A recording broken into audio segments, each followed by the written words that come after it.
10 साल कर्ज से भागकर किस्मत से करोड़पति बन गया। घर वापसी के दिन अपनी बूढ़ी मां को पुल के नीचे कचरा बीनते देख उसके होश उड़ गए। क्या आप यकीन करेंगे, वो इंसान जिसके साथ आपने एक बिस्तर और एक चादर साझा की हो, जिस पर आपने अपनी जान और परिवार सौंपने का भरोसा किया हो, वही सबसे जहरीला और क्रूर सांप निकलेगा। जिंदगी के नकाब चैनल में आपका स्वागत है। आज की ये कहानी लालच और क्रूरता का असली चेहरा बेनकाब करेगी और एक बूढ़ी मां के भोलेपन से भरे बलिदान को देखकर आपको रिश्तों के बारे में फिर से सोचने पर मजबूर कर देगी। आज शाम हल्की हल्की बारिश हो रही थी। फ्लाईओवर पर गाड़ियों का जाम लगा हुआ था। रोहन अपनी लग्जरी कार की पिछली सीट पर चुपचाप बैठा था। 10 साल बाद उसने इस जमीन पर वापस कदम रखने की हिम्मत की थी। 10 साल पहले वो एक अपराधी की तरह छिपता फिरता भागा था, क्योंकि कर्ज में डूबने के बाद गुंडे उसकी जान के पीछे पड़ गए थे।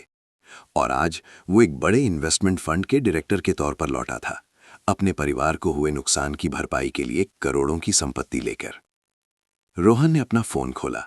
स्क्रीन पर उसकी पत्नी प्रिया का लाइव स्ट्रीम चल रहा था। चकाचौंध रोशनी से भरे एक शानदार पेंटहाउस में प्रिया अपने हाथ में एक बड़ी हीरे की अंगूठी पहनकर देख रही थी। उसकी मीठी आवाज गूंज रही थी, मेरी बहनों, एक औरत को खुद से प्यार करना सीखना चाहिए। ये अंगूठी मैंने इतने सालों तक पति की जगह परिवार की जिम्मेदारी उठाने, बीमार सास की देखभाल करने के बाद खुद को तोहफे में दी है। मेरी माँ एक वीआईपी वृद्धाश्रम में है, जहाँ हर महीने लाखों का खर्च आता है, लेकिन चाहे कितनी भी मुश्किल हो, मैं सब संभाल लेती हूँ। रोहन धीरे से मुस्कुराया। उसे अपनी पत्नी के लिए बुरा लग रहा था। पिछले 6 सालों से, जब से उसका कारोबार अच्छा चलने लगा था, वो हर महीने नियमित रूप से $5000 भेजता था, ताकि प्रिया मां का ख्याल रख सके। प्रिया हमेशा वृद्धाश्रम के गेट की तस्वीरें भेजती और कहती कि मां केसर वाला दूध पी रही हैं, योगा कर रही हैं, वो बहुत स्वस्थ हैं। बस वो नाराज हैं कि रोहन दिवालिया होकर भाग गया था, इसलिए वो उससे फोन पर बात नहीं करना चाहती। गाड़ी इंच इंच करके आगे बढ़ रही थी। रोहन ने यूं ही कार की खिड़की से बाहर देखा। नीचे अंधेरे और कचरे से भरे फ्लाईओवर के नीचे एक ऐसा दृश्य उसकी आंखों के सामने आया जिसने रोहन की धड़कनें रोक दीं। सर्द बारिश के नीचे एक बूढ़ी औरत, जिसकी कमर जमीन के लगभग समानांतर झुकी हुई थी, कांपते हुए बदबूदार कचरे के ढेर में से प्लास्टिक की बोतलें उठा रही थी। उसके शरीर पर फटे पुराने चिथड़ों वाले कपड़े भीगकर उसकी हड्डियों के ढांचे से चिपक गए थे। अचानक 3 आवारा लड़के वहां से गुजरे और खुन्नस में आकर उन्होंने उस बूढ़ी औरत की बोरियों पर लात मार दी। सारी बोतलें कीचड़ में बिखर गईं। बूढ़ी औरत घबराकर घुटनों के बल बैठ गई। उसके खून से सने हाथ खुरदुरी डामर की सड़क पर खरोचते हुए एक एक बोतल उठाने लगी और वो लगातार रोते हुए बड़बड़ा रही थी। जब उस बूढ़ी औरत ने अपना थका हारा, लगभग अंधा चेहरा उन गुंडों की तरफ देखने के लिए उठाया, तो रोहन सन्न रह गया। उसका गला नहंग डंग हो गया। कार के अंदर की हवा जैसे खत्म हो गई। माँ ये तो शांति देवी थी, उसकी माँ जिसने उसे 9 महीने पेट में रखकर जन्म दिया था। ये वही माँ थी जो उसकी पत्नी के अनुसार शहर के सबसे महंगे वृद्धाश्रम में ऐशो आराम की जिंदगी जी रही थी। रोहन का सिर चकरा गया। हजारों सवाल उसके दिमाग को चीर रहे थे। ये क्या हो रहा है? उसकी माँ यहां इस गंदे पुल के नीचे एक एक बोतल के लिए क्यों लड़ रही है? पिछले 6 सालों से उसके भेजे गए करोड़ों रुपए कहां गए? गांव का पुश्तैनी घर क्यों नहीं है? क्या प्रिया के सारे कस्मे वादे, फोन पर बहाए गए मेहनत के आंसू सब एक घिनौना नाटक था? रोहन ने अपनी मुट्ठियां भींच ली। उसके नाखून उसकी हथेली में धंस गए और खून बहने लगा। कौन है वो जिसने उसके बलिदान और प्यार को इस क्रूर त्रासदी में बदल दिया? रोहन ने कार का दरवाजा खोलने के लिए हाथ बढ़ाया ताकि वो पुल के नीचे कूद सके, लेकिन उसके दिमाग ने उसे रोक दिया। अगर मां ने उसे इस हाल में देखा तो क्या वो ये सदमा बर्दाश्त कर पाएगी? और अगर प्रिया ने उसे इतने सालों तक धोखा दिया है, तो 10 साल पहले जिस रात वो जल्दबाजी में भागा था, उस रात उसकी बेचारी मां पर असल में क्या भयानक बीता होगा, ये जानने के लिए कि 10 साल तक शांति देवी ने अपनी शैतान बहू के हाथों क्या क्या जुल्म सहे और कैसे उसके पुराने वादों को कुचला गया, हमारे साथ दूसरे भाग में बने रहिए। रोहन का हाथ कार के दरवाजे के हैंडल पर कांप रहा था। उसकी उंगलियों के जोड़ सफ़ेद पड़ गए थे और जोर लगाने से नसें उभर आई थीं। वो इस दरवाजे को लात मारकर खोलना चाहता था, सीधे उस पुल के नीचे कूदकर अपनी फटेहाल माँ को गले लगाना चाहता था। लेकिन जैसे ही उसके जूते ने नीचे कदम रखना चाहा, उसके दिमाग ने उसे बेरहमी से पीछे खींच लिया। वो जल्दबाजी में कोई कदम नहीं उठा सकता। अगर प्रिया ने इस घिनौने अपराध को छिपाने के लिए 10 साल तक एक परफेक्ट नाटक रचा है, तो उसका अचानक इस तरह सामने आना शायद सही तरीका नहीं होगा। उसकी माँ इतनी कमजोर दिख रही है, वो ये सदमा कैसे बर्दाश्त करेगी कि उसका बेटा, जिसे वो मरा हुआ या लापता मान चुकी है, अचानक उसके सामने आ खड़ा हो। रोहन ने धीरे धीरे अपना हाथ पीछे खींच लिया और सिर पीछे सीट पर टिका दिया। 40 की उम्र का एक आदमी जो बाजार में करोड़ों का खेल खेलता था, इस पल में चुपचाप आंसू बहा रहा था। कार की छत पर टिप टिप करती बारिश की आवाज उसके कानों में गूंज रही थी और उसकी यादें ठीक 10 साल पहले उस फेटफुल जुदाई की रात में लौट गईं। 10 साल पहले रोहन का परिवार अमीर नहीं था, लेकिन हमेशा खुशहाल था। गांव में 3 कमरों वाला खपरेल का पुराना घर, जहां तेज बारिश में पानी टपकता था, हमेशा हंसी से गूंजता रहता था। उस समय रोहन एक छोटा मोटा बिल्डिंग कॉन्ट्रैक्टर था। उसकी मां शांति देवी हालांकि उम्रदराज थीं और उनकी आंखें कमजोर हो रही थीं, फिर भी बगीचे की सब्जियां और अंडे बेचकर अपने बच्चों की मदद करती थीं। खासकर वो प्रिया को अपनी सगी बेटी की तरह प्यार करती थीं। प्रिया उस समय एक ऐसी आदर्श बहू का नकाब पहने हुई थी कि कोई भी उसकी शिकायत नहीं कर सकता था।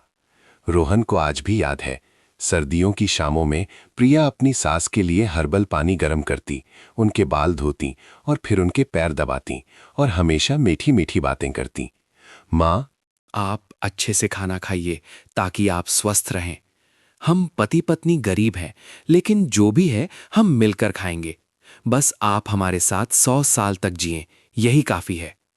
उन पलों में शांति देवी की आंखों में गधों के आंसू आ जाते थे और रोहन मन ही मन गर्व करता था कि उसे एक बेहतरीन पत्नी मिली है, एक ऐसी महिला जो सुख दुख में साथ देने को तैयार है। लेकिन फिर त्रासदी हुई और सारी शांति भंग हो गई। रोहन ने एक बड़ा प्रोजेक्ट लिया और उसके सबसे करीबी दोस्त ने ही उसे धोखा दिया, सारा पैसा लेकर भाग गया। सिर्फ एक रात में रोहन पर कई करोड़ का कर्ज चढ़ गया। सूदखोरों को इसकी भनक लग गई। रोहन उस भयानक शाम को कभी नहीं भूल सकता। 10 से ज्यादा गुंडे, जिनके चेहरे पर दरिंदगी थी और हाथों में चाकू थे, उसके घर का लकड़ी का दरवाजा तोड़कर अंदर घुसाए। उन्होंने खाने की थाली तोड़ दी, यहां तक कि पूजा घर भी तहस नहस कर दिया। एक गुंडे ने आगे बढ़कर रोहन का कॉलर पकड़ा और उसके गाल पर एक ठंडा चाकू रखकर गुर्राया। 3 दिन, सिर्फ 3 दिन में अगर पैसा नहीं मिला तो मैं तेरे हाथ के टुकड़े टुकड़े कर दूंगा और इस घर को भी जला दूंगा। तेरे पूरे परिवार को मार दूंगा। शांति देवी घबरा गईं। अपनी उम्र और कमजोरी के बावजूद वो टूटे हुए कांच के टुकड़ों से भरे फर्श पर घुटनों के बल बैठ गईं और उन गुंडों से हाथ जोड़कर विनती करने लगीं। भाइयों, मैं तुम्हारे आगे हाथ जोड़ती हूं, मेरे बेटे को छोड़ दो। इस घर में बस ये बूढ़ी जान बची है, तुम चाहो तो इसे ले लो, पर उसे मत मारो। प्रिया उस समय भी घर के एक कोने में मुंह छिपाकर रो रही थी, कांपते हुए बिस्तर का पाया कसकर पकड़े हुए थी। उस रात पूरा घर अंधेरे और मौत जैसी खामोशी में डूब गया। रोहन जानता था कि अगर वो रुका तो वे उसे नहीं छोड़ेंगे और उसकी माँ और पत्नी भी मुसीबत में पड़ जाएंगे। उसकी माँ बूढ़ी थी, वो उसके साथ भाग नहीं सकती थी। उसके पास सिर्फ एक ही रास्ता था, ये जगह छोड़कर चले जाना। सिर्फ जब वो गायब हो जाएगा, गुंडों का निशाना हट जाएगा, तभी शायद वे घर पर अकेली 2 औरतों को छोड़ देंगे। सुबह के 2 बजे मूसलाधार बारिश हो रही थी। रोहन ने एक छोटा सा कपड़े का थैला उठाया जिसमें सिर्फ 2 जोड़ी फटे पुराने कपड़े थे। वो दबे पांव अपनी मां के बिस्तर के पास गया। शांति देवी सो नहीं रही थीं, उनकी धुंधली आंखें आंसुओं से भरी थीं। रोहन बिस्तर के पास घुटनों के बल बैठ गया। उसकी आवाज गहन डंग थी। माँ, मैं कपूत हूं, मुझे भागना पड़ रहा है। अगर मैं रुका तो वे मुझे मार डालेंगे, वे आपको भी नुकसान पहुंचाएंगे। मुझे माफ कर दो माँ। शांति देवी चिल्लाई नहीं। उस माँ ने अपना सारा दर्द अपने दिल में दबा लिया। अपने झुर्रीदार कांपते हाथों से संदूक के नीचे से सोने की जड़ी हुई अपनी कीमती अंगूठी निकाली, जो उसके दादा की आखिरी निशानी थी, और उसे अपने बेटे के हाथ में कसकर रख दिया। चला जा बेटा, बहुत दूर चला जा। मैं बूढ़ी हो गई हूं, वे मेरा कुछ नहीं करेंगे। तू इसे अपने पास रख, अपनी चिंता मत कर। बस जिंदा रहना बेटा, अपनी जान बचाकर मेरे पास वापस आना। रोहन ने जमीन पर 3 बार माथा टेका। उसके आंसू ठंडी बारिश के पानी में मिल गए। वो उठा और प्रिया के हाथों को पकड़ने के लिए मुड़ा। प्रिया इस समय फूट फूट कर रो रही थी। उसने रोहन को कसकर गले लगा लिया। रोहन ने अपनी पत्नी की आंखों में गहराई से देखा, अपनी पूरी जिंदगी और परिवार उसे सौंपते हुए। प्रिया, मैंने तुम्हारे साथ बहुत गलत किया, तुम्हें इस हाल में डाल दिया। मेरे जाने के बाद अगर वे कर्ज मांगने आए तो कह देना कि मैं मर गया हूं, मैं कहीं लापता हो गया हूं। तुम मेरी जगह माँ का ख्याल रखना। मैं ऊपर वाले की कसम खाता हूं, मैं मेहनत करके पैसा भेजूंगा ताकि तुम्हारा कर्ज चुका सकूं। मैं तुम दोनों को लेने वापस आऊंगा। प्लीज माँ को अकेला मत छोड़ना, प्रिया सिसकते हुए बोली। उसकी आवाज दृढ़ थी। आप चिंता मत करो और भाग जाओ, घर पर मैं सब संभाल लूंगी। चाहे मुझे भीख ही क्यों ना मांगनी पड़े, मैं माँ को भूखा नहीं रहने दूंगी। मैं अपनी जान देकर माँ की रक्षा करूंगी। आप संभल कर जाना, मैं और माँ आपका इंतजार करेंगे। उस पल रोहन ने यकीन कर लिया। उसने उन आंसुओं पर, अपनी पत्नी की कस्मों पर पूरा यकीन कर लिया। उसने सोचा कि उसने अपनी माँ को सबसे भरोसेमंद इंसान के हवाले किया है। वो मुड़ा और अंधेरी रात में गायब हो गया, वापस आकर माँ की सेवा करने का वादा लेकर। लेकिन रोहन को कभी अंदाजा नहीं था कि उसने अभी अभी अपनी माँ को सबसे क्रूर शैतान के हवाले किया है। उसे नहीं पता था कि जैसे ही उसकी पीठ गांव के बांस के झुरमुट के पीछे ओझल हुई, जैसे ही बारिश की आवाज ने उसके कदमों की आहट मिटा दी, उस घर में प्रिया के चेहरे पर आंसू तुरंत सूख गए। उस बहू की भोली भाली आंखें अचानक बदल गईं। उनमें एक ठंडी, शातिर और क्रूर चमक आ गई। आखिर उस भयानक रात का सच क्या था? अगली ही सुबह जब रोहन अभी अभी गया ही था, प्रिया कैसे एक शैतान के रूप में सामने आई और शांति देवी को उस समय किस असहनीय दर्द का सामना करना पड़ा जब उनकी अपनी प्यारी बहू ने उन्हें घर से निकालकर दुख के कीचड़ में धकेल दिया। रोहन द्वारा भेजे गए पहले पैसे का क्या हुआ? आइए कहानी के तीसरे भाग में इस चौंकाने वाले सच का पता लगाते हैं। मूसलाधार बारिश वाली रात में अपना प्यारा घर छोड़कर रोहन एक भूत की तरह अनिश्चित अंधेरे में कूद गया। बिना किसी पहचान पत्र के, जेब में 1 पैसा नहीं और पीछे खून के प्यासे गुंडों के चाकू। रोहन सीमावर्ती इलाके के एक गहरे जंगल में अवैध पत्थर की खदान में जा पहुंचा। ये एक ऐसी जगह थी जहां कानून नहीं पहुंचता था, सिर्फ जंगल का राज और बदकिस्मत लोग थे जो ठंडे बासी खाने के बदले अपनी जान बेचते थे। परदेस में रोहन के दिन सचमुच नरक जैसे थे। अपनी पहचान छिपाने के लिए उसने एक झूठा नाम अपनाया और पत्थर ढोने वाले मजदूर का काम करने लगा, जो सबसे घटिया और खतरनाक काम था, जिसे सबसे गरीब लोग भी करने से डरते थे। हर दिन 15 घंटे रोहन अपनी पीठ पर 50-60 किलो के भारी पत्थर लादकर खड़ी फिसलन भरी चट्टानों पर चढ़ता। उसके कंधे छिल गए और फिर फट गए। खून और मवाद निकलकर उसकी फटी हुई शर्ट में रिश्ता। धीरे धीरे घाव ठीक होने से पहले ही फिर से छिल जाते और सींग जैसी कठोर गांठें बन गई। कुछ दोपहरों में जब सूरज आग उगलता, पसीना उसकी आंखों में जलन पैदा करता, आंखें धुंधला जाती और उसके पैर लड़खड़ाते। वो लगभग गहरी खाई में गिर जाता। रोहन बस अपने होठों को काटकर खून निकाल लेता ताकि दर्द उसे जगाए रखे। उसे मरने की इजाजत नहीं थी। उसे पैसा कमाने के लिए जीना था ताकि वो कर्ज चुका सके और अपने परिवार की रक्षा कर सके। प्रकृति की कठोरता और हाड़तोड़ मेहनत ने रोहन की जवानी की ताकत को निचोड़ लिया। सीमावर्ती इलाके में सर्दियां आईं और कड़ाके की ठंड उसके फटे हुए तंबू से होकर गुजरती। रोहन को भयानक मलेरिया का बुखार हो गया। उसका पूरा शरीर कांप रहा था, उसके दांत किटकिटा रहे थे और खांसते हुए उसके गले से खून की धारियां निकल रही थीं। दूसरे खदान मजदूरों ने दया खाकर उसे कुछ एंटीबायोटिक दवाएं खरीदने की सलाह दी। नहीं तो उसकी जान जा सकती थी, लेकिन जब उसने एक गोली की कीमत सुनी जो 3 दिन पत्थर ढोने की मजदूरी के बराबर थी, तो रोहन ने तुरंत मना कर दिया।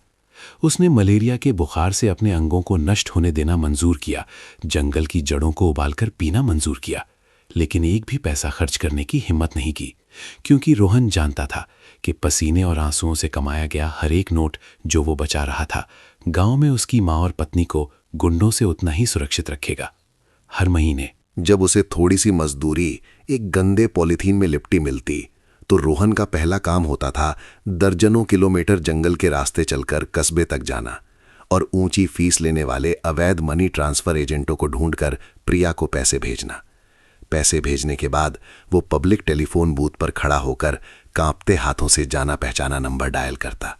दूसरी तरफ से प्रिया की आवाज आती, साथ में सिसकियों और रोने की आवाज।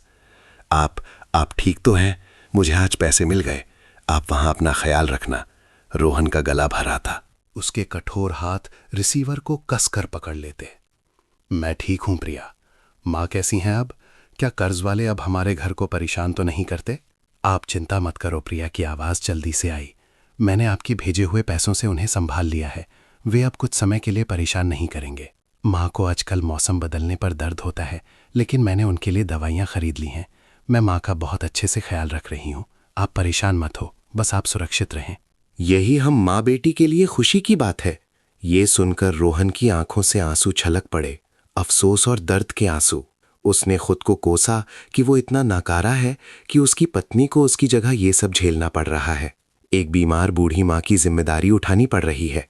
उस समय प्रिया के लिए रोहन का विश्वास अंधा और अटूट था। उसे क्या पता था कि उन मीठे झूठ और सिसकियों के पीछे एक शैतान है जो उसके खून से सने नोटों को गिन रहा है ताकि वो अपनी गंदी साजिशों को पूरा कर सके।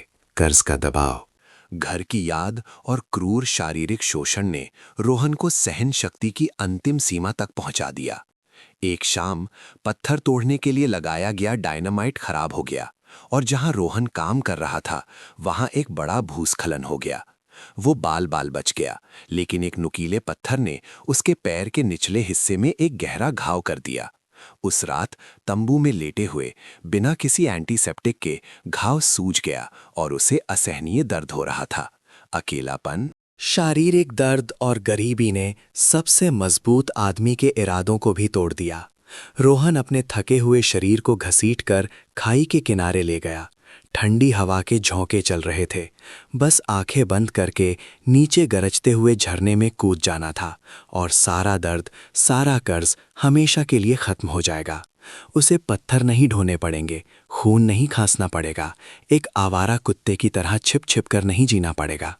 रोहन ने आंखें बंद की और अपनी एड़ियां उठाईं, लेकिन उसी जीवन मृत्यु के क्षण में उसकी छाती पर लटकी चेन उसकी शर्ट से रगड़ी और माँ की दी हुई सोने की अंगूठी फटे हुए कपड़े से बाहर निकलकर उसकी त्वचा पर ठंडी लगी। उस ठंडे एहसास ने एक बिजली के झटके की तरह उसके दिमाग को झकझोर दिया। रोहन की माँ का झुर्रीदार थका हुआ चेहरा अंधेरे में उभर आया। जुदाई की रात में उसकी कांपती हुई आवाज कानों में गूंजने लगी। चला जा बेटा, बस जिंदा रहना, अपनी जान बचाकर मेरे पास वापस आना। रोहन फूट फूट कर रो पड़ा। उसकी चीख ने सीमावर्ती इलाके की रात को चीर दिया। वो ठंडी जमीन पर गिर पड़ा और खुद को एक जोरदार थप्पड़ मारा। वो इतना कमजोर कैसे हो सकता है? अगर वो मर गया तो उसकी माँ का ख्याल कौन रखेगा? प्रिया की रक्षा कौन करेगा? माँ की सेवा करने का वादा क्या उसने उसे कुत्तों को खाने के लिए फेंक दिया? वो खामोशी में चिल्लाया। उसने जमीन आसमान से वादा किया कि चाहे उसे शैतान बनना पड़े, चाहे उसे पेड़ की जड़ें या मिट्टी चबानी पड़े, उसे जीना होगा। उसे एक अमीर बनने के लिए जीना होगा। उसे शान से घर लौटकर अपनी माँ और पत्नी को ले जाने के लिए जीना होगा। मातृत्व के प्रेम से जली यही जीने की प्रबल इच्छा थी जिसने रोहन को उन सबसे काले सालों में टिके रहने में मदद की और बाद में एक बूढ़े अरबपति को बचाकर उसे प्रसिद्धि के शिखर पर पहुंचाया। रोहन ने परदेश में हर कड़वाहट को निगला, अपना खून और आंसू बेचकर एक एक पैसा घर भेजा, ये सोचकर कि ये उसकी बूढ़ी माँ को पाल रहा है। लेकिन गांव में क्या हो रहा था? प्रिया के आंसुओं से भरे फोन कॉल्स का सच क्या था? रोहन के जाने के ठीक बाद प्रिया ने अपनी कमजोर सास पर कैसा क्रूर वार किया ताकि वो सब कुछ छीन सके। आइए लालच के भयानक अंधेरे कोने में कदम रखते हैं। उस उजाड़ पत्थर की खदान में टिमटिमाती रोशनी रोहन के अंधे विश्वास के लिए बहते खून की हर बूंद की गवाह थी। उस बियाबान जगह पर रोहन शारीरिक यातना सहता रहा, ये मानते हुए कि उसका बलिदान उसके परिवार को गुंडों के चंगुल से बचाने वाली एक मजबूत ढाल है।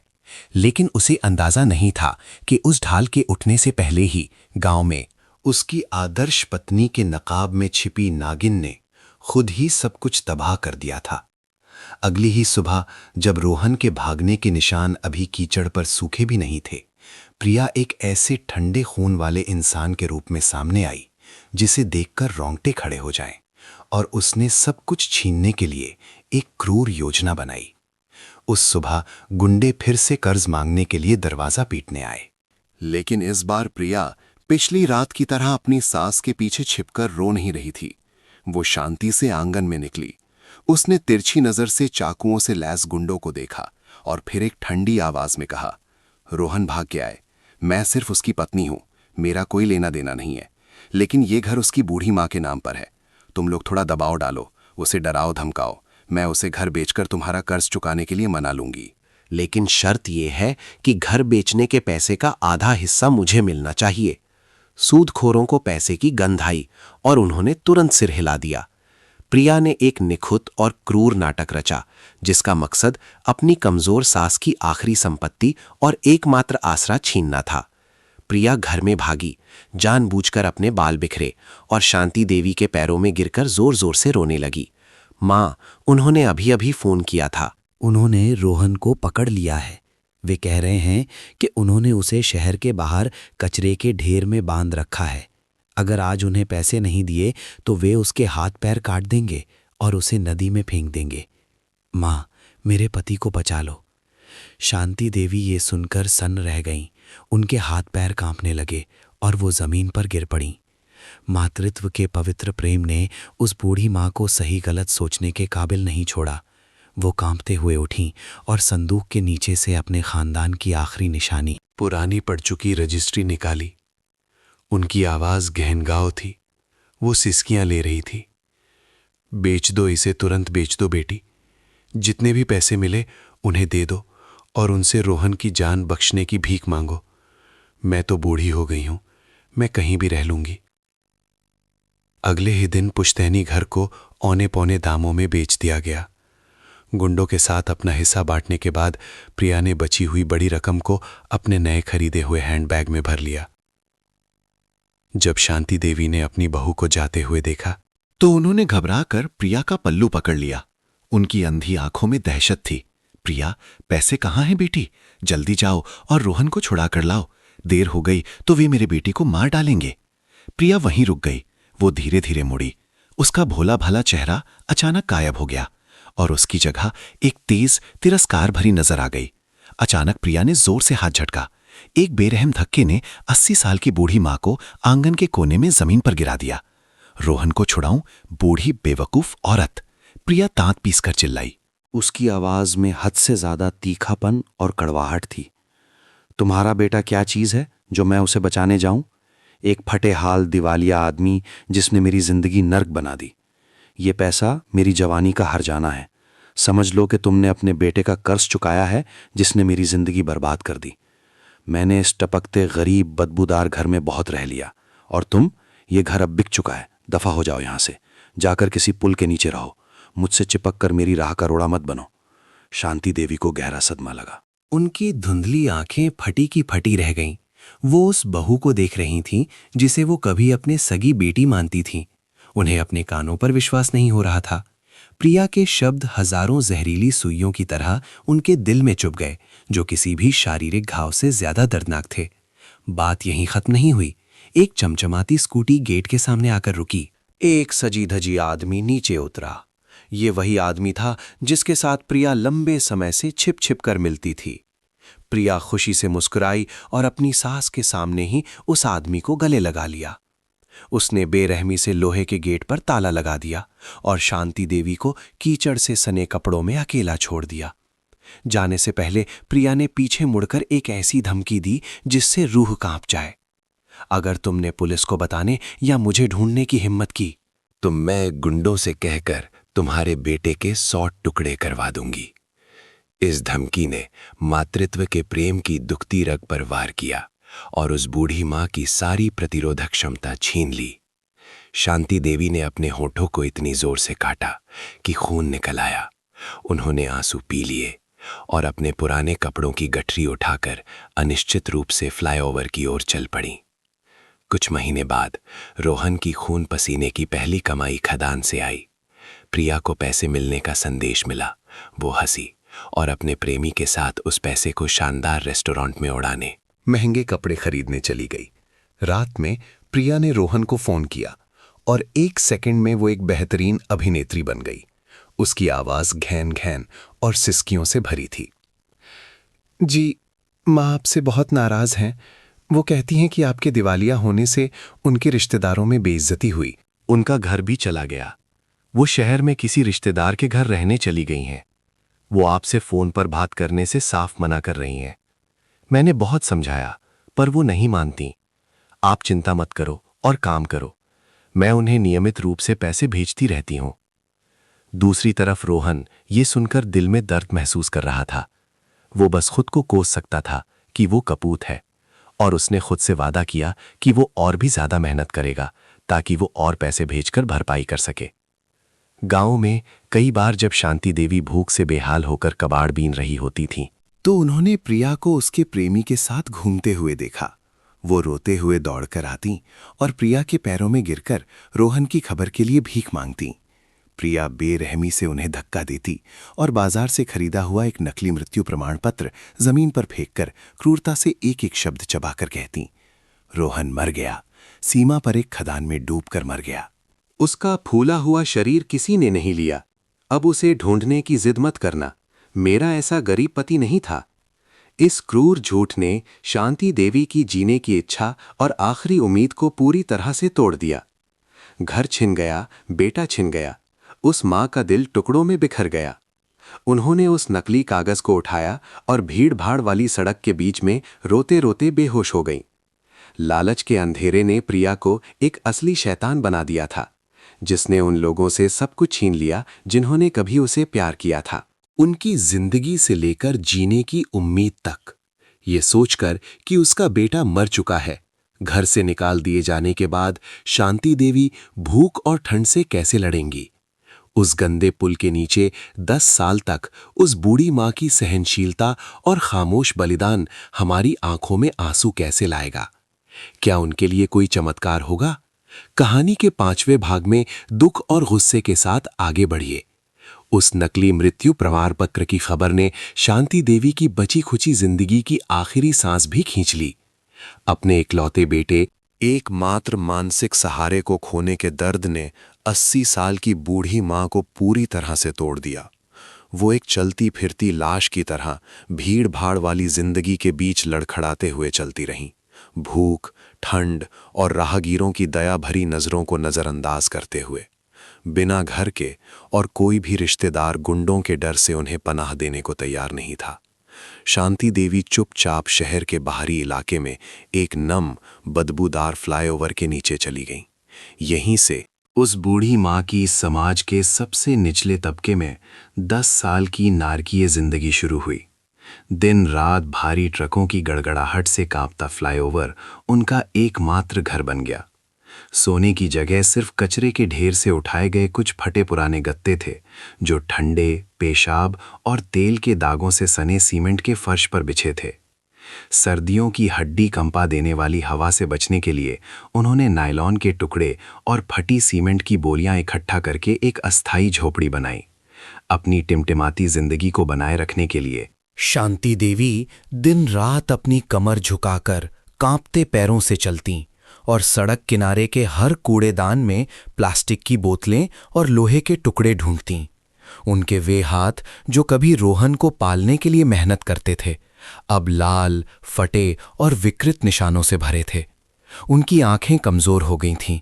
कई बार बदबूदार कचरे में टटोलते हुए टूटे कांच के टुकड़ों से उनके हाथ कट जाते, खून बहने लगता और उनकी पुरानी आस्तीन भीग जाती। उनके पास कोई एंटीसेप्टिक नहीं था।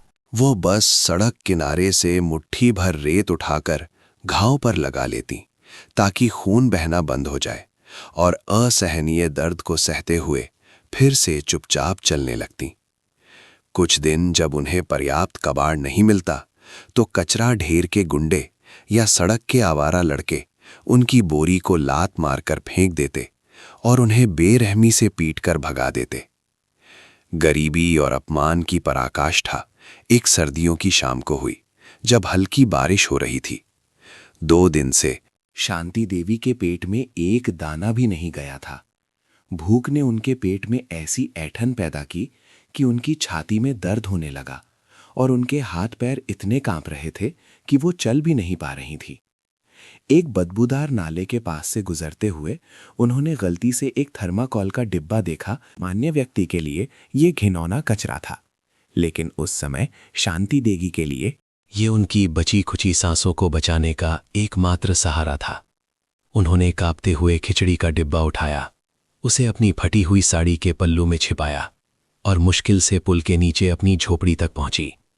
वहां पहुंचकर उन्होंने सावधानी से अपने खून सने हाथों से डिब्बे के ढक्कन पर लगी कीचड़ और कीड़े मकोड़े हटाए, लेकिन उन्होंने तुरंत नहीं खाया। उन्होंने कांपते हुए अपने सोने की जगह बिछे पॉलीथीन के नीचे हाथ डाला और बहुत सम्मान से लपेटी हुई एक छोटी सी कपड़े की पोटली निकाली। उसके अंदर एक टूटी हुई चाय की प्याली थी जिसे उन्होंने अगरबत्ती स्टैंड के रूप में इस्तेमाल किया था, और रोहन की एक नकली पूजा की तस्वीर थी जिसे उन्होंने उसके पुराने पहचान पत्र से काटकर लैमिनेट करवा लिया था ताकि वो भीगे नहीं। उन्होंने बासी खिचड़ी का डिब्बा अपने बेटे की तस्वीर के सामने सम्मान से रखा, अपने निशानों से भरे हाथों को जोड़ा और अगरबत्ती की जगह एक जली हुई माचिस की तीली जलाई। उनकी अंधी आंखों से 2 मोटी मोटी आंसुओं की धारा बह निकली, लेकिन उनके होठों पर एक मुस्कान थी, एक ऐसी संतुष्टि भरी मुस्कान जिसे देखकर दिल दुख जाए। वो रोते हुए फुसफुसाईं, रोहन बेटा, आज माँ ने बहुत अच्छा खाना खाया है, किसी ने मुझे खिचड़ी दी है, मेरा पेट भर गया है।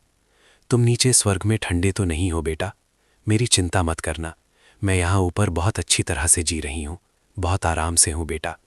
बस यही चाहती हूँ कि तुम्हारी आत्मा को शांति मिले, इस बूढ़े शरीर की चिंता मत करना। ये फुसफुसाने के बाद उन्होंने एक एक मुट्ठी खट्टी खिचड़ी उठाकर अपने मुंह में डाली और चबाने लगीं। सड़े हुए भोजन का खट्टा स्वाद, आंसुओं का नमकीन स्वाद और उनके फटे हाथों से निकले खून का स्वाद, सब मिलकर भी वो उसे निगल गईं, क्योंकि उन्हें विश्वास था कि जब तक वो जीवित रहेंगी और दुख सहेंगी, उनका बेटा स्वर्ग में शांति से रहेगा। हैरानी की बात यह है कि इस सांसारिक नरक में प्रताड़ित होने के बावजूद उस माँ के दिल में अपनी क्रूर बहू के लिए जरा भी नफरत नहीं थी।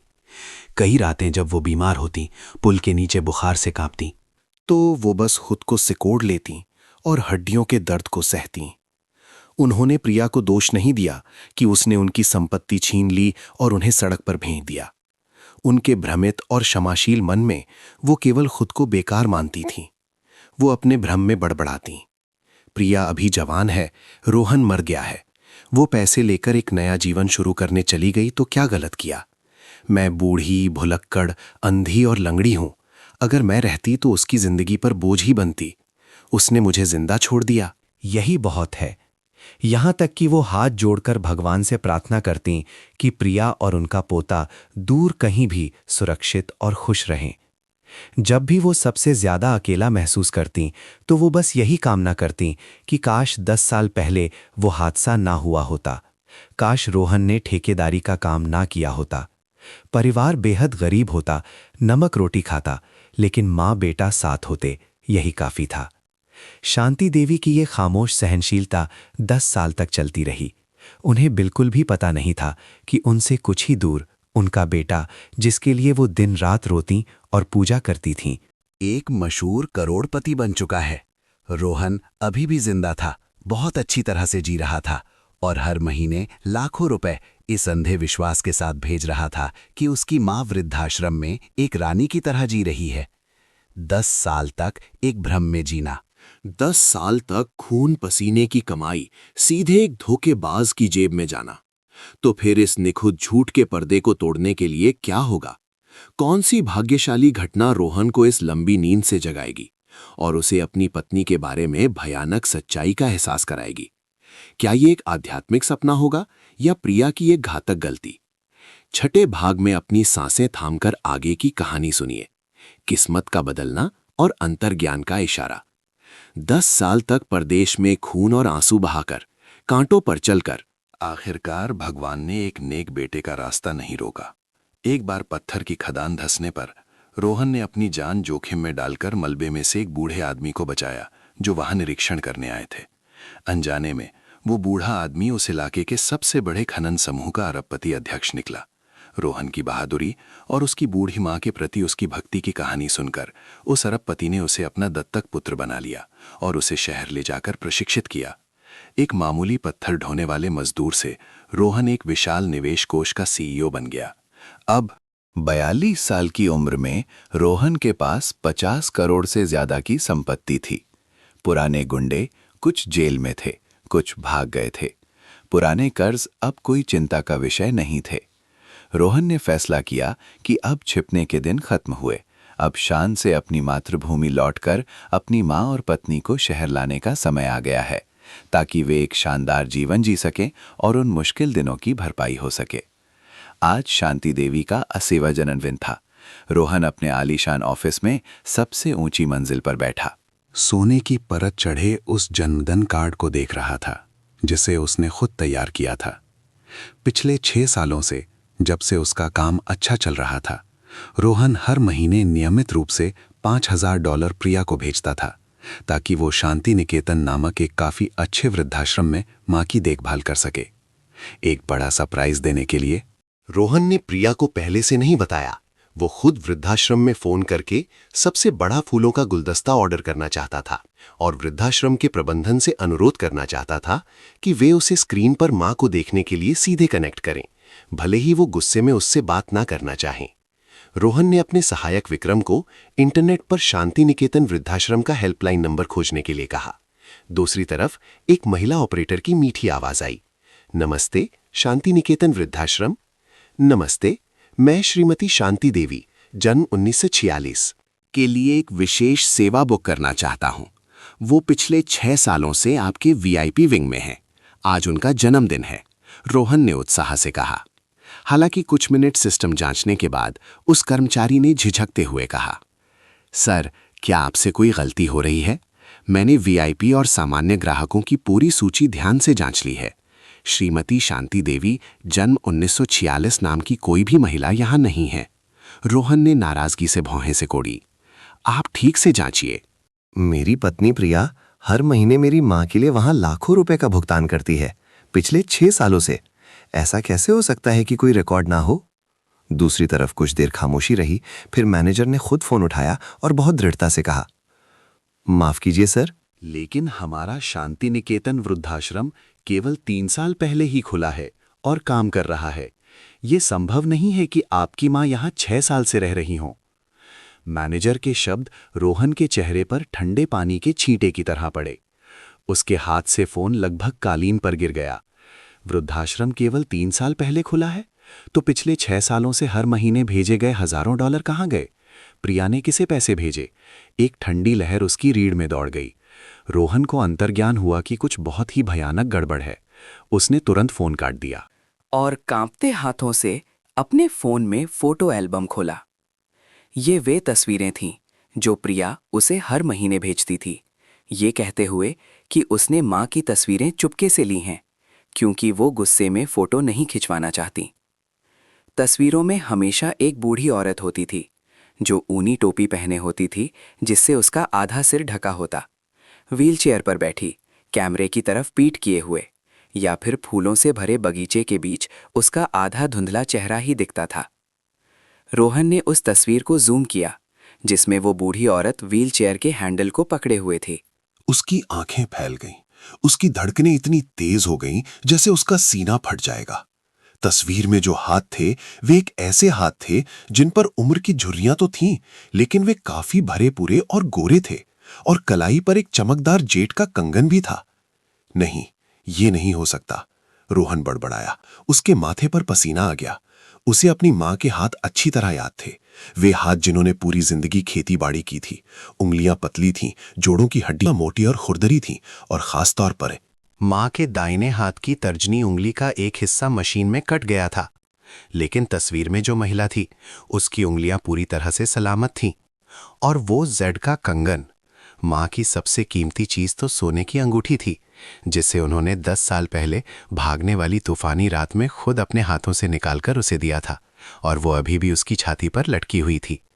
तस्वीर में जो महिला थी वो उसकी माँ बिल्कुल नहीं थी। वो सिर्फ एक किराए की अभिनेत्री थी जिसे प्रिया ने एक निखोद धोखे का नाटक रचने के लिए काम पर रखा था। रोहन को गहरा सदमा लगा। उसने प्रिया को फोन लगाया। 3 घंटी बजने के बाद प्रिया ने फोन उठाया। उसकी आवाज हमेशा की तरह मीठी और प्यारी थी। सुन रही हूं मेरे प्यारे पति, आजकल काम कैसा चल रहा है? रोहन ने अपने अंदर उबल रहे गुस्से को दबाने की कोशिश की। उसकी आवाज ठंडी थी। प्रिया, आज माँ का जन्मदिन है, मैं वीडियो कॉल पर माँ को देखना चाहता हूँ। तुम फोन लेकर माँ के कमरे में जाओ। दूसरी तरफ प्रिया एक पल के लिए रुकी और फिर तुरंत रोने लगी। वही पुराना नाटक शुरू कर दिया। अरे, माँ को अभी अभी नींद की दवा दी गई है और वो सो गई हैं। आजकल वो बहुत कमजोर हैं। डॉक्टर ने सख्ती से कहा है कि उन्हें परेशान ना करें। मैं भी बहुत चिंतित हूं। मैं उनके लिए कुछ केसर वाला दूध खरीदने जा रही थी। आप चिंता मत करो और काम करो, माँ की देखभाल के लिए मैं हूं। रोहन ने तिरस्कार से मुस्कुराया, एक कड़वी और घृणित मुस्कान। ठीक है, तुम माँ के लिए दूध खरीदने जाओ। याद रखना, सबसे अच्छा वाला खरीदना। उसने फोन काट दिया। उसी समय सहायक विक्रम ने दरवाजा खटखटाया और रोहन को एक आईपैड दिया। सर, आपने मुझे अपनी पत्नी के सोशल मीडिया अकाउंट्स पर नजर रखने के लिए कहा था। वो अपनी कॉस्मेटिक कंपनी का उद्घाटन कर रही हैं और नई हीरे की अंगूठी दिखा रही हैं। रोहन ने आईपैड की स्क्रीन पर देखा। उसी समय जो पत्नी सिसक सिसक कर कह रही थी कि वो अपनी सोई हुई माँ के लिए दूध खरीदने जा रही है, असल में वो शानदार मेकअप में एक महंगे पेंट हाउस में बैठी लाइव स्ट्रीम पे ऑर्डर ले रही थी और खिलखिलाकर हंस रही थी। बेशर्म झूठ और क्रूर सच्चाई के बीच का ये तीव्र विरोधाभास रोहन को ये एहसास करा गया कि पिछले 10 सालों से उसने अपनी माँ की जिंदगी एक इंसान के वेश में छिपे शैतान के हवाले कर दी थी। रोहन ने मेज पर पड़े $50 मिलियन के कॉन्ट्रैक्ट के ढेर को जमीन पर फेंक दिया। वो अपने सहायक पर चिल्लाया, सारे अपॉइंटमेंट कैंसिल कर दो, तुरंत गाड़ी तैयार करो, हम अभी गांव वापस जा रहे हैं। लग्जरी कार मूसलाधार बारिश में हवा को चीरती हुई रोहन को उसके गृहनगर वापस ले जा रही थी। ठीक उसी समय जब कार फ्लाईओवर पर जाम में रुकी और उसने खिड़की से बाहर देखा, रोहन ने अपनी कचरा बीनती माँ को देखा था। अगर वृद्धाश्रम एक झूठ था, अगर प्रिया का प्यार एक झूठ था, तो पिछले 10 सालों में गांव में क्या भयानक हुआ होगा? शैतान का पर्दाफाश करने और सच्चाई के टुकड़ों को खोजने की रोहन की यात्रा कैसी होगी? जब रोहन अपनी मातृभूमि पर कदम रखेगा तो उसका गुस्सा किस हद तक बढ़ेगा? 7वें भाग में अपनी सांसें थामकर आगे की कहानी सुनिए, सच्चाई की परतें और टूटे हुए टुकड़े। रोहन ने कार का पर्दा हटा दिया। उसकी छाती जोर जोर से धड़क रही थी। बारिश में कचरा बीनती अपनी बूढ़ी माँ की तस्वीर उसके दिल पर अनगिनत चाकुओं की तरह वार कर रही थी। रोहन ने अपने सहायक विक्रम को सख्त आवाज में आदेश दिया, तुम गाड़ी से उतरो, रेनकोट पहनो और पास की दुकान से गरम खाना, दूध और गरम कपड़े खरीदो। चुपचाप मेरी माँ के पास रख दो जहां वो बारिश से बच रही हैं। उन्हें पता नहीं चलना चाहिए कि ये किसने दिया, और किसी भी गुंडे को उनके पास मत आने देना। मुझे एक जरूरी काम निपटाना है। एक ऐसा काम जिसे आज ही खत्म करना होगा। विक्रम आदेश मानकर गाड़ी से उतर गया। रोहन अकेला बैठा रहा। उसने दोनों हाथों से अपना चेहरा ढक लिया। अचानक उसके पेट के दाहिने हिस्से में एक तेज दर्द उठा, जिससे वो सीट पर गिर पड़ा। रोहन जोर से खांसा और जल्दी से अपना रुमाल मुंह पर रख लिया।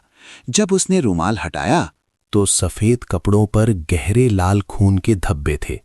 ये उन सालों का नतीजा था जब उसने सीमावर्ती खदान में जहरीला पानी पिया था और मलेरिया के बुखार से अपने अंगों को तबाह होने दिया था।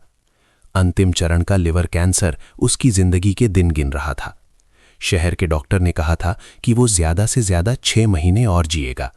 इसी कम समय के कारण रोहन जल्दी से अपनी माँ और पत्नी की भरपाई करने के लिए वापस आया था, लेकिन उसे क्या पता था कि सच्चाई एक क्रूर त्रासदी होगी। रोहन ने कांपते हुए अपनी जेब से तेज दर्द निवारक दवा की शीशी निकाली और बिना पानी के 2 गोलियां निगल लीं। मैं अभी नहीं मर सकता, ये बदला अभी बाकी है। माँ के अपमान का बदला अभी नहीं लिया गया। मैं बिल्कुल भी हार नहीं मान सकता। रोहन ने अपने गले में घुर्राया। उसकी आंखें लाल हो गईं। उसने खुद स्टीयरिंग संभाली और गांव की ओर तेजी से गाड़ी बढ़ा दी। 1 घंटे से ज्यादा समय बाद कार उसी पुश्तैनी जमीन के सामने रुकी। रोहन नीचे उतरा और हैरान रह गया। 3 कमरों वाला खपरेल का पुराना घर समतल कर दिया गया था और उसकी जगह एक विशाल मैकेनिक की दुकान थी। हथौड़ों और मशीनों की कान फाड़ देने वाली आवाज आ रही थी। रोहन लड़खड़ाते हुए सड़क किनारे की चाय की दुकान पर गया। कमला आंटी, जो पहले उनकी करीबी पड़ोसी थीं, वहां बैठी पान चबा रही थी। रोहन ने चश्मा उतारा। उसकी आवाज नहन गई थी। आंटी, मैं रोहन हूं। कमला आंटी ने अपनी धुंधली आंखों से देखा और उनके हाथ से चाय का कप गिरकर टूट गया। वो कुछ कदम पीछे हटी। उनका चेहरा पीला पड़ गया और उन्होंने कांपते हुए रोहन की ओर इशारा किया। हे भगवान, रोहन, तुम इंसान हो या भूत? प्रिया ने तो बताया था कि तुम 10 साल पहले सीमा पर नदी में डूबकर मर गए। तुम्हारी लाश भी नहीं मिली थी। कमला आंटी के शब्द रोहन के सिर पर बिजली की तरह गिरे। मैं तो सोचता था कि प्रिया ने मुझे बताया था कि माँ मेरे दिवालिया होने से नाराज हैं और कहीं और चली गई हैं। मैं तो माँ के लिए नियमित रूप से पैसे भेजता था। रोहन हकलाया। उसे लगा कि उसके पैरों के नीचे की जमीन खिसक रही थी। कमला आंटी फूट फूट कर रोने लगी और अपनी छाती पीटने लगी। हे भगवान, बेवकूफ लड़के, कैसे पैसे? जिस रात तुम भागे थे। अगली ही सुबह तुम्हारी पत्नी ने शांति देवी को ये घर बेचने पर मजबूर कर दिया। उसने कहा कि वो तुम्हें छुड़ाने के लिए पैसे ले रही है, लेकिन पैसे मिलते ही उसने तुम्हारी माँ को सड़क पर निकाल दिया। उसी शाम वो एक अनजाने आदमी के साथ चमचमाती मोटरसाइकिल पर बैठकर चली गई और तुम्हारी माँ वो बेसहारा होकर पुल के नीचे कचरा बीनने चली गई। कुछ महीने बाद वो प्रिया को ढूंढने गई। उसने तुम्हारे मृत्यु प्रमाण पत्र का कागज उसके मुंह पर फेंक दिया और कहा कि तुम फूलकर मर गए हो। तब से आज तक 10 साल हो गए। तुम्हारी माँ उस गंदे फ्लाईओवर के नीचे कचरा बीनकर बीमार होकर अपनी जिंदगी काट रही हैं। कमला आंटी का हर एक शब्द रोहन के खून से लथपथ दिल पर तेजाब की तरह गिरा। रोहन लड़खड़ाकर पीछे हटा और अपनी छाती को कसकर पकड़ लिया। गुस्सा और अपमान इतना बढ़ गया कि उसे अपनी नाक में खून की गंध आने लगी। उसने जंगल में अपनी जान बेच दी थी, पेड़ की जड़ें चबाई थीं, खून खांसा था ताकि वो एक एक पैसा बचाकर भेज सके, ये सोचकर कि वो अपनी बूढ़ी माँ की सेवा कर रहा है। लेकिन अनजाने में वो खुद उस शैतान को अपनी बेचारी माँ पर जानलेवा वार करने में मदद कर रहा था। उसी शाम रोहन उन निजी जासूसों से मिला जिन्हें विक्रम ने पहले ही चुपके से काम पर लगा दिया था। एक होटल के वीआईपी कमरे में एक मोटी फाइल मेज पर फेंकी गई। सर, ये सभी बैंक स्टेटमेंट और सबूत हैं जो हमने इकट्ठे किए हैं, जासूस ने कहा। रोहन ने कांपते हाथों से एक एक पन्ना पलटा। बैंक स्टेटमेंट में साफ दिख रहा था, हर महीने भेजे गए $5000 में से एक भी पैसा किसी वृद्धाश्रम में नहीं गया था। जैसे ही पैसा प्रिया के खाते में आता, वो तुरंत संजय नामक एक आदमी के खाते में ट्रांसफर कर दिया जाता, जो उसका पुराना प्रेमी था। उन्होंने रोहन के खून पसीने के पैसों से ब्रांडेड कपड़े खरीदे, एक शानदार पेंट हाउस खरीदा, महंगी कार खरीदी और प्रिया संजय नाम से एक बड़ी कॉस्मेटिक कंपनी खोली। प्रिया और उसके प्रेमी की विदेश में छुट्टियां मनाते हुए, गले मिलते हुए, हंसते हुए चुपके से ली गई तस्वीरें रोहन की आंखों के सामने थीं। जो उसकी माँ की आधी कटोरी बासी खिचड़ी और पुल के नीचे की फटी झोपड़ी के साथ एक क्रूर विरोधाभास पैदा कर रही थी। रोहन ने फाइल को इतनी जोर से पकड़ा कि कागज मुड़ गए। उसके कैंसर वाले लिवर का दर्द फिर से तेजी से उठा, लेकिन इस समय शारीरिक दर्द उस तीव्र घृणा के सामने कुछ भी नहीं था जो उसके दिमाग को जला रही थी। रोहन ने फोन निकालकर विक्रम को फोन किया। मेरी माँ की क्या हालत है? सर, मैंने गर्म खाना और गर्म कपड़े रख दिए हैं।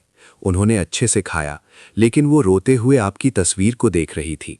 सर, हम उन्हें कब वापस लाएंगे? विक्रम की आवाज गहन गई। कल, रोहन ने एक एक शब्द चबाकर कहा। उसकी आंखें एक ऐसी तलवार की तरह तेज थीं जो दुश्मन की जान लेने के लिए तैयार हो। कल प्रिया अपनी कॉस्मेटिक कंपनी के उद्घाटन और नए घर की पार्टी शहर के सबसे बड़े 5 स्टार होटल में कर रही है। मैं उसे सबसे ऊंची चोटी पर चढ़ने दूंगा और फिर मैं खुद उसे नरक के सबसे निचले गड्ढे में धकेल दूंगा। सच्चाई को उजागर करने की यात्रा पूरी हो चुकी थी। आदर्श पत्नी का निखूत नकाब फट चुका था, लेकिन रोहन भीड़ के बीच में जानलेवा वार कैसे करेगा? एक बीमार बेटे और 10 साल से कचरा बीन रही अंधी मां के बीच आंसुओं से भरा पुनर्मिलन किस अजीब परिस्थिति में होगा? 8वें भाग में अपनी सांसें थामकर सबसे भावुक क्षण का इंतजार कीजिए, आंसुओं का पुनर्मिलन और न्याय की प्राप्ति। शहर के सबसे शानदार 5 स्टार होटल का बैंक्वेट हॉल आज रात क्रिस्टल झाड़ फानूस और मधुर संगीत से जगमगा रहा था। सैकड़ों मेहमान, जो व्यापारिक भागीदार और अमीर लोग थे, युवा अध्यक्ष की कॉस्मेटिक कंपनी प्रिया संजय के उद्घाटन और नए घर की पार्टी में शामिल होने के लिए सजे धजे आए थे। लाल कालीन से सजे मंच पर प्रिया एक क्रिस्टल जड़ी ड्रेस पहने, गले में महंगा मोतियों का हार पहने और कलात्मक नाखूनों पर हीरे जड़े हुए माइक्रोफोन को कसकर पकड़े हुए थी। उसने झूठे आंसू बहाए और सैकड़ों प्रशंसनीय नजरों के सामने एक निखुत नाटक करते हुए गहनाती आवाज में कहा, देवियों और सज्जनों, 10 साल पहले मेरे पति सीमा पर एक दुर्घटना में गुजर गए। उन्होंने मुझे एक बूढ़ी बीमार सास के साथ अकेला छोड़ दिया। कई बार मैं टूटना चाहती थी, हार मानना चाहती थी, लेकिन जब भी मैं वृद्धाश्रम में इंतजार कर रही अपनी माँ के बारे में सोचती, मैं फिर से खड़ी हो जाती। आज मेरे पास जो कुछ भी है, मैं उसे अपने दिवंगत पति और अपनी आदरणीय सास को समर्पित करती हूँ। माँ, मैंने ये कर दिखाया। जोरदार तालियां बजीं। कुछ मेहमान उस बहू की भक्ति और वफादारी से प्रभावित होकर आंसू बहाने लगे। उसका प्रेमी संजय नीचे खड़ा मुस्कुरा रहा था और प्रिया को एक बड़ा गुलदस्ता देने के लिए मंच पर जाने की तैयारी कर रहा था। धड़ाम! हॉल का विशाल लकड़ी का दरवाजा अचानक 2 टुकड़ों में टूटकर दीवार से जा टकराया, जिससे एक कान फाड़ देने वाली आवाज हुई। तालियां अचानक बंद हो गईं, संगीत रुक गया और सैकड़ों हैरान आंखें बड़े दरवाजे की ओर मुड़ गईं। वहां रोहन मौत से लौटे एक प्रतिशोध के देवता की तरह खड़ा था। उसका चेहरा बीमारी के कारण खोखला और कठोर था, लेकिन उसकी आंखें मंच पर खड़ी उस महिला पर चाकुओं की तरह गड़ी हुई थीं।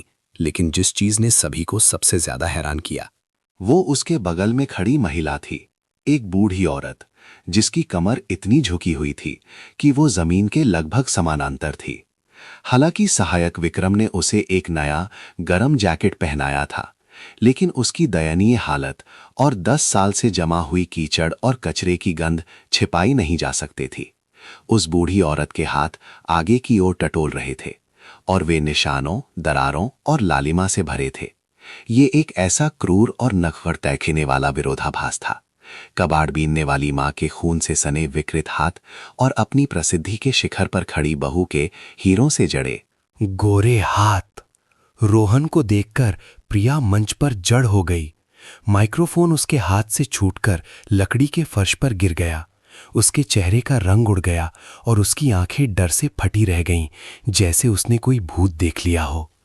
तुम भूत?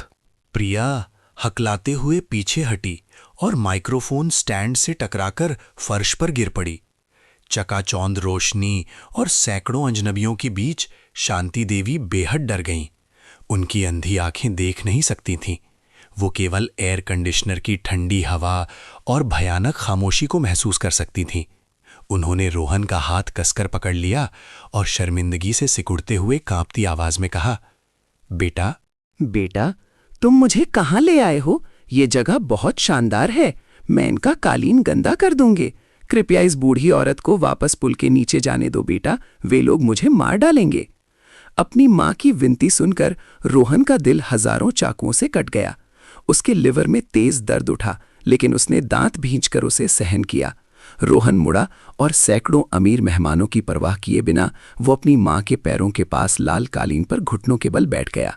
40 की उम्र का एक आदमी जो जीवन मृत्यु से गुजरा था, जो अरबपति बना था, इस पल में फूट फूट कर रो पड़ा। माँ हो। रोहन से सकते हुए शांति देवी के कांपते पतले पैरों को कसकर गले लगाइया। मैं यहां हूं, कोई आपको नहीं मारेगा। मैं रोहन हूं मां, मैं मरा नहीं हूं, मैं आपके पास वापस आ गया हूं। शांति देवी चौंक गईं। वो एक लकड़ी की मूर्ति की तरह खड़ी रह गईं।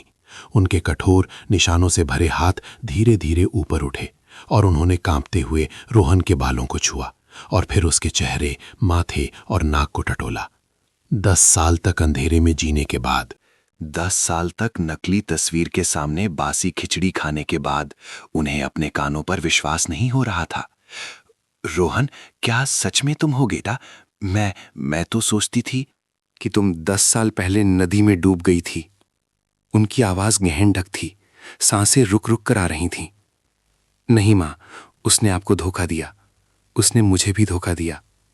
मैं कपूत हूं। मैंने आपको इतने साल तक ये अपमान सहने दिया। मुझे माफ कर दो। माँ। रोहन ने अपना सिर माँ की साड़ी में छिपा लिया और एक बच्चे की तरह रोने लगा। शांति देवी घुटनों के बल बैठ गईं और अपने बेटे के सिर को गले लगा लिया। दोनों माँ बेटा उस विशाल हॉल के बीच में फूट फूट कर रोने लगे। उस बूढ़ी माँ की दर्द भरी चीख ने पार्टी की चकाचौंध को तोड़ दिया। उसके गर्म आंसू गिरे और 10 साल के अन्याय और अपमान को धो दिया। तुम जिंदा हो, यही मेरे लिए काफी है। हे भगवान, मेरा बेटा मरा नहीं है। शांति देवी रोते हुए रोहन के चेहरे को ऐसे सहला रही थीं जैसे उन्हें डर हो कि वो गायब हो जाएगा। अपना दर्द हल्का होने के बाद रोहन धीरे धीरे उठा और अपनी मां को एक मखमली कुर्सी पर बिठाया। वो तेजी से मुड़ा। उसकी आंखों में हत्या का गुस्सा था और वो मंच पर कांप रही प्रिया को घूरने लगा। रोहन धीरे धीरे चला और उसने एक मोटी फाइल मंच के बीच में लगे प्रोजेक्टर स्क्रीन पर फेंक दी। सहायक विक्रम ने तुरंत एक यूएसबी सिस्टम में लगा दी। एक पल में विशाल एलईडी स्क्रीन पर रोहन के खाते से प्रिया के खाते में हर महीने $5000 के ट्रांसफर के स्टेटमेंट साफ साफ दिखने लगे और फिर वो पैसा तुरंत उसके प्रेमी के खाते में चला जाता था। इसके बाद नकली मृत्यु प्रमाण पत्र की तस्वीर और प्रिया और संजय की उन पैसों से छुट्टियां मनाते, गले मिलते और खरीदारी करते हुए तस्वीरें थीं। नमस्ते, मेरी आदर्श पत्नी। रोहन की आवाज बिजली की तरह गूंजी। पिछले 10 सालों से तुम मेरे खून पसीने के पैसे से अपने प्रेमी को पाल रही थीं। मेरी झूठी मौत का इस्तेमाल करके मेरी मां को कचरा बीनने के लिए पुल के नीचे फेंक दिया। क्या यह है तुम्हारा वीआईपी वृद्धाश्रम? क्या यह है तुम्हारा त्याग? नीचे बैठे सैकड़ों मेहमान गुस्से से चिल्ला उठे। गालियों और कानाफूसी की आवाजें गूंजने लगीं। भयानक सच्चाई सबके सामने आ गई और प्रिया का नकाब टुकड़ों में बिखर गया। प्रिया अब कोने में फंस चुकी थी। उसके पास इनकार करने का कोई रास्ता नहीं था। इस स्पष्ट सच्चाई और मौत से लौटे अपने करोड़पति पति के गुस्से के सामने प्रिया और उसके प्रेमी को क्या कीमत चुकानी पड़ेगी? रोहन का अंतिम वार कितना क्रूर होगा ताकि वो धोखेबाजों से सब कुछ वापस छीन सके? और इस सजा के सामने वो दयालु माँ क्या अप्रत्याशित कदम उठाएगी? 9वें और अंतिम भाग में देखिए दुष्टों को सजा और शांति की वापसी। बड़ी स्क्रीन पर उजागर हुई नंगी सच्चाई उन लोगों के मुंह पर एक करारा तमाचा थी जो अमीर होने का दिखावा कर रहे थे। हॉल में गालियों की कानाफूसी अचानक गुस्से की एक लहर में बदल गई। जिन आंखों ने कभी प्रिया की प्रशंसा की थी वे अब घृणा और नफरत से भरी थीं, जैसे वे किसी बीमारी फैलाने वाले कीटाणु को देख रहे हों। शराब के गिलास जोर से मेज पर रखे गए। कुछ मेहमान अपना गुस्सा नहीं रोक पाए और सीधे दरवाजे की ओर चल दिए। जाने से पहले वे शानदार लाल कालीन पर थूकना नहीं भूले। इस अफरा तफरी के बीच प्रेमी संजय ने स्थिति को बिगड़ते देख चुपके से पर्दे के पीछे हटना शुरू कर दिया। उसने महंगे गुलाबों का गुलदस्ता जमीन पर फेंक दिया और साइड दरवाजे से भागने की कोशिश की, लेकिन इससे पहले कि वो हॉल से बाहर निकल पाता, विक्रम द्वारा पहले से तैनात 2 लंबे चौड़े सुरक्षा गार्डों ने आकर उसके हाथ पीछे मोड़ दिए और उसे ठंडे लकड़ी के फर्श पर घुटनों के बल बैठने पर मजबूर कर दिया। मंच पर प्रिया पूरी तरह से टूट चुकी थी। उसका शानदार मेकअप आंसुओं और काजल से लथपथ था। वो घबराकर कालीन पर घिसटती हुई अपनी महंगी फटी हुई ड्रेस की परवाह किए बिना रोहन के पैर पकड़कर जोर जोर से रोने लगी। रोहन, मुझसे गलती हो गई। मुझे संजय ने बहकाया था। उसने मुझे ऐसा करने पर मजबूर किया। मुझ पर दया करो, मुझे माफ कर दो। तुम मुझे मारो, गाली दो, कुछ भी करो, लेकिन 10 साल के हमारे रिश्ते का वास्ता, हमारे बेटे बंटी का वास्ता, मुझे एक मौका दे दो। बंटी का नाम सुनते ही रोहन की आंखें और भी लाल हो गईं। उसने बेरहमी से अपना पैर पीछे खींच लिया, जिससे प्रिया जमीन पर गिर पड़ी। चुप हो जाओ, तुम्हें मेरे बेटे का नाम लेने का कोई हक नहीं है। तुमने उस बच्चे को ढाल बनाया, उसे 6 साल की उम्र से बोर्डिंग स्कूल में डाल दिया ताकि तुम अपने प्रेमी के साथ मेरे खून पसीने के पैसे पर ऐश कर सको। तुम्हें क्या लगा? मुझे कुछ पता नहीं चलेगा। रोहन ने अपनी जेब से कुछ और तस्वीरें निकाली और उन्हें प्रिया के मुंह पर फेंक दिया। तस्वीरें हवा में उड़कर उसके चारों ओर गिर गईं। अपनी आंखें खोलकर देखो। जिस प्रेमी की तुम पूजा करती थी, जिसे तुम ये कंपनी सौंपने वाली थी, वो तुम्हारी पीठ पीछे क्या कर रहा था? उसने चुपके से तुम्हारी सारी बचत निकाल ली, हवाई जहाज का टिकट खरीद लिया और तुम्हारी पोती की उम्र की एक लड़की के साथ विदेश में बसने की तैयारी कर रहा था। तुमने मुझे धोखा दिया, मेरी मां को प्रताड़ित किया और आखिर में तुम खुद किसी और के हाथ की कठपुतली बन गई। कर्म का फल, अब तुम भी धोखे का स्वाद चखो। प्रिया ने कांपते हुए तस्वीरें उठाईं। संजय को उस जवान लड़की के साथ और संपत्ति हस्तांतरण के कागजात देखकर वो पागल हो गई। वो एक जंगली जानवर की तरह चीखने लगी और फर्श पर पड़े संजय को नोचने और गाली देने लगी। हॉल लालची लोगों के एक दयनीय अखाड़े में बदल गया जो एक दूसरे को नोच रहे थे। ठीक उसी समय पुलिस की गाड़ी का सायरन रात को चीरता हुआ होटल के नीचे गूंजने लगा। कुछ मिनट बाद वर्दी में पुलिस अधिकारियों का एक समूह हॉल में दाखिल हुआ।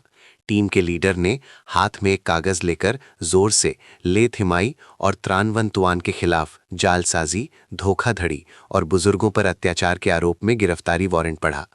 हथकड़ी की खट की आवाज ठंडी हवा में गूंजी और प्रिया के हीरे जड़े कलात्मक नाखूनों वाले हाथों को जकड़ लिया। जब पुलिस उसे ले जाने वाली थी तो प्रिया ने अपनी सास की ओर मुड़कर देखा और देर से हुए पछतावे में फूट फूट कर रोने लगी। उसी पल शांति देवी, वो महिला जिसे उसने 10 साल तक गाली दी, पीटा और पुल के नीचे कचरा बीनने के लिए फेंक दिया।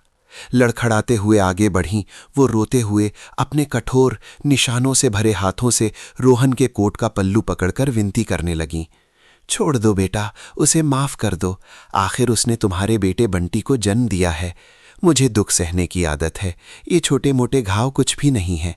उसे जेल मत भेजो, मेरे पोते को उसकी माँ से दूर मत करो। उस बेचारे बच्चे पर दया करो बेटा।